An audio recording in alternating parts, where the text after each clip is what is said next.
Welcome back, everyone.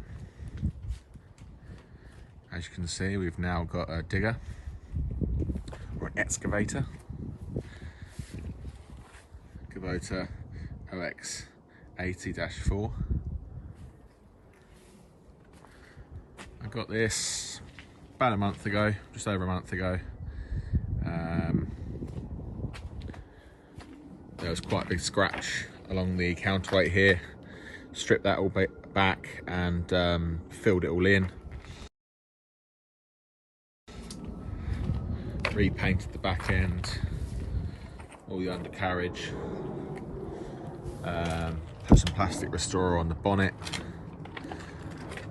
Gave the cab a full clean out, and I'm quite pleased with it now. I did buy a 360 rotating grab for it as well, for moving timber around.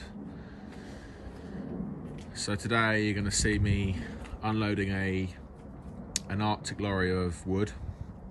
I've gone this way now because it increases the amount of wood you get in per time, and they're a lot more readily available over one of the crane lorries. So I can unload these in about half an hour. As you can see, we've got all the oversized stacked up here now along the track. Probably got around 60 tons there now, 50 to 60 tons. All the discoloured stuff is all, could be up to 2-3 years old. I've just put aside, waiting for a new processor to process that. This is where I've been putting all the processable stuff now. Got a little bit of softwood left there, just to move that out of the way. And I've had a few bonfires here, just cleaning up all the bark that comes off the timber. I've probably had 120 tons in, 125 tons, about 5 lorry loads over the past couple of months, just processing, filling up the barn. Just had a big downpour of rain. Quite a few IBCs in now, need to process them. These ones here are all full of kindling rings that are drying during the summer, and the ones beyond that are all oak lumps for the burner when I get my new kiln. And as you can see, the shed is full up there as well. So I'm gonna get this warmed up. Got a lorry turning up soon. Give it a bit of a grease up, and then we'll crack on. So as you can see, the cab's in pretty good nick. A little bit dusty in here. I haven't cleaned it in a couple of months since I got it. Really, I got it when I got it. I did a full detox, cleaned everything out, and just rather than getting in and out, it's got a bit dusty. I can hoover that up. I put a picture up of what it was like when I first got it,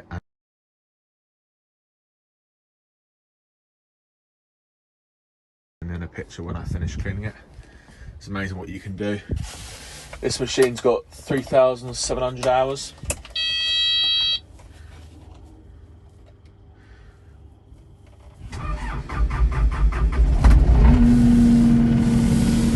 So just let that warm up while I grease up.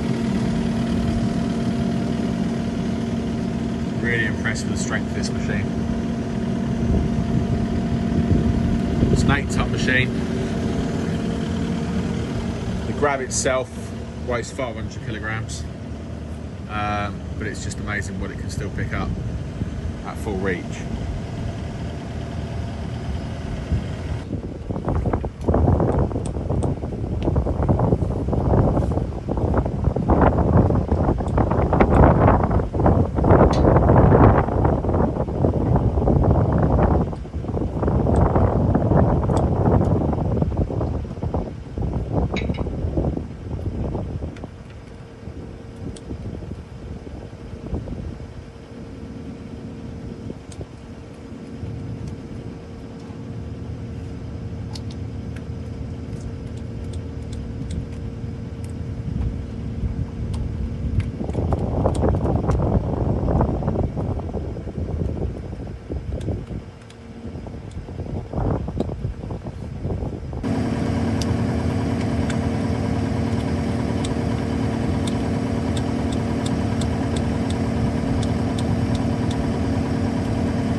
still pretty cold. It's just low revs.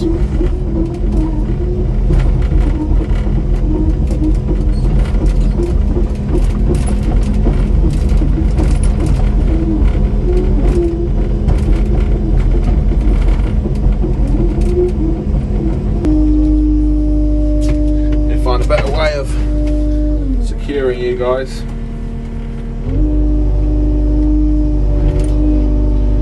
Put one of these big lumps in the field there. I'm going to put it on its end.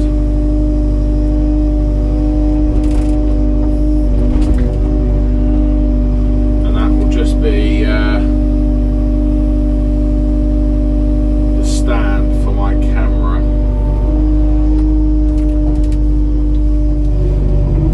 Set up over there.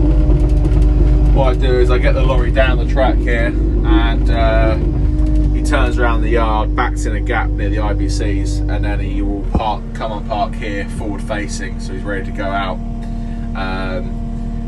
The reason I spin around when he's empty, I know it's scrubbing around a little bit, but if I'm picking up from here and dumping here, I don't want to be swinging over the cab.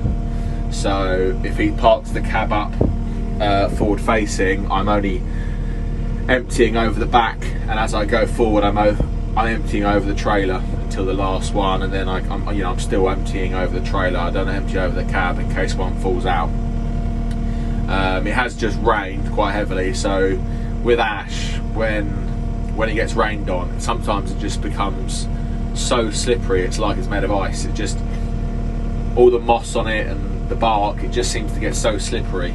And it doesn't matter how good you've got it, sometimes they just slip out. So yeah, we'll just park up here.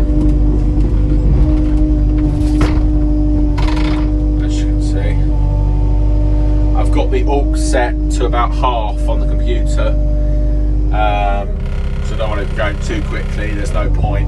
And that's flat out on the joystick. It's not flat out on the revs actually, so it does go a little bit quicker than that. I've got it set to about half, and then I've got the open and closed to about a third. There's no point having it too fast, you see. So I'll just settle the things down here and wait for the lorry. As I was saying, this is the stack I've got of oversized. Some bits would go through the transaw, but there's no point in fighting with it. I'll just wait for the new processor. So these are stacked at around 10, 11 foot tall. They're on bearers, quite big bearers. So these are oversized softwood poles I've got. So I haven't really got use for them, so I'd much rather put them on the ground than ash. So they're about a foot high anyway, which is great because you get the airflow underneath them. This is how high I'm going. I could go a little bit higher, but when you're in the middle of the log and you're reaching up and placing them, you're nearly at max capacity, I suppose. Max length. All depends on how close you are on the track, obviously. It does physically go higher, but when you're in the middle of the log, you obviously lose that little bit of height. So it's on metal tracks. I really wanted metal tracks because they just last so much longer, and they're a little bit heavier, so you just get that little bit more stabilisation. They do have rubber track pads on. They're in fairly good nick. I'm missing a couple on this side, and I think one on that side, so I can get them replaced. They're not a problem. You just unbolt these, put a new one on, but it's not really the end of the world. The advantage of these is you've got all the characteristics of a metal track, but when you go on the concrete, you don't scrub it up. So that's another spec I really wanted, and there was only a couple on the second-hand market that had those.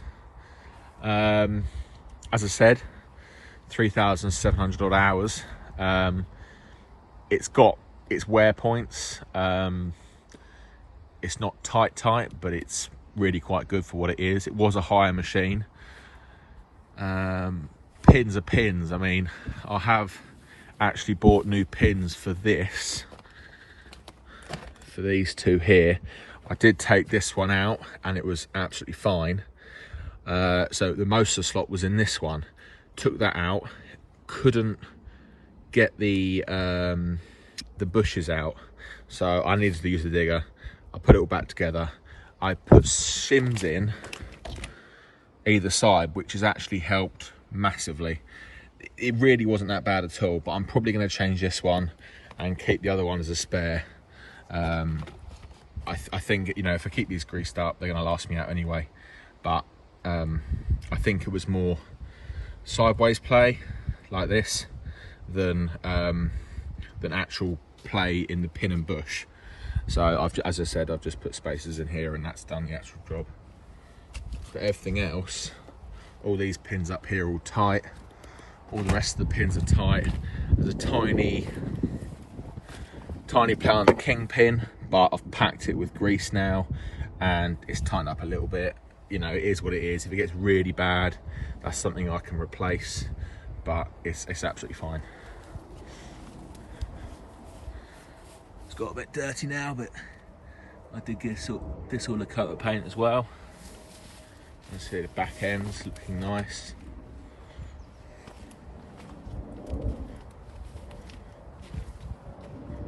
It's all in good nick, it really is. Very happy with it. And as I said, I'm amazed with the capabilities of it.